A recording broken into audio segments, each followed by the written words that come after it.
BSP का प्रतिनिधिमंडल पहुंचा था यहाँ तरवा में और हमारे साथ पूर्व सांसद डॉक्टर बलराम जी हैं और प्रदेश अध्यक्ष विश्वनाथ पाल जी अभी भी गए। आइए देखते हैं इस घटना में आपकी क्या प्रतिक्रिया। सर, जैसे ये घटना हुई है क्षेत्र में पुलिस की कार्रवाई से और बहुजन समाज पार्टी के तमाम पदाधिकारी भी यहाँ आए हैं, तो आपकी क्या? देखिए, जिस दिन ये घटना घटी मुझे तत्काल वहाँ के एडिशनल एसपी ने फोन किया, कहा कि साहब आप अपने वर्करों को बोल दीजिए वे सारे वर्कर वहाँ पहुँच जाएं ताकि किसी भी प्रकार का तोड़ फोड़ ना हो। हमारे जितने भी वर्कर हैं मैंने सारे लोगों को बोला और सभी लोग वहाँ गए। इन लोगों ने जिस तरह से उग्र जनता थी उसको रोकने का काम किया और तत्काल मैं जिले से यहाँ पे आया और यहाँ आने के बाद ये एडिशनल एसपी और वहाँ सीओ सारे लोगों ने ये स्वीकार किया। एसडीएम वहाँ मौजूद थे और उन्होंने कहा कि यह फांसी नहीं बल्कि यह हत्या की गई है।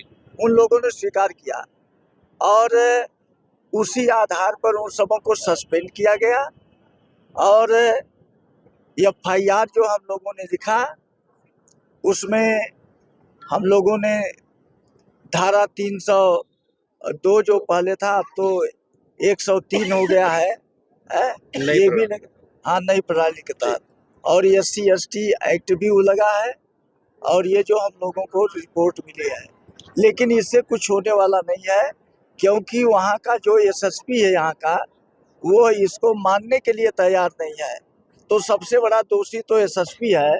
हम लोग जब यहाँ आए तो यहाँ पर पूरा PAC के लोग थे और लोकल जो पुलिस थी उस थाने की एक भी नहीं था। ये सारे के सारे लोग भाग गए थे रात में ही। अगर कोई वो फांसी लगा के मरता है तो आप घर वालों को सूचना दो, नियम घर वालों को सूचना नहीं दिया और चोरी से लाश लेके पहले ही भाग गया।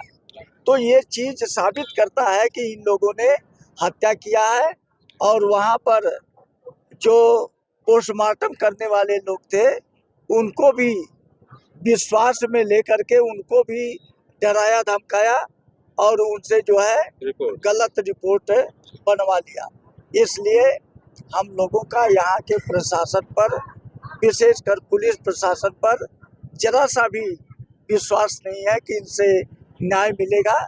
इसलिए हम लोग इसकी CBI जांच चाहते हैं कि जब तक CBI जांच नहीं होगी तब तक सही न्याय नहीं मिल पाएगा, क्योंकि इस तरह की घटनाएं अगर आज यहाँ हुई तो कल दूसरे जगह भी होगी और पुलिस बिल्कुल भी किसी की बात मानने के लिए तैयार नहीं है। छोटी मोटी भी घटना हो रही है तो आप पैसा दीजिए, तुरंत आप वो कर दीजिए। और संदेह के घेरे में ये भी आता है कि आखिर में यहाँ जिन लोगों ने FIR कराया था वो घर छोड़ के क्यों भाग गए? थानाध्यक्ष ये थाना छोड़ के क्यों भाग गया? दीवान क्यों छोड़ करके भाग गया? इसका मतलब है कि उन लोगों ने हत्या की है। जब भी फांसी होती है लगाता है कोई तो उसकी जबान बाहर निकल आती है, आंख निकल आती है, कान से खून आने लगता है। तो ऐसी कोई चीज नहीं है। उसकी हत्या जानबूझ करके लोगों ने पैसा लेकर के पुलिस अधिकारियों ने इस तरह से ये किया है। चलिए, ये तरवा घटना के बारे में आपकी क्या प्रतिक्रिया है आप लोग कमेंट करके जरूर बताइएगा। आगे अपडेट हम ऐसे आपको लगातार देते रहेंगे। धन्यवाद।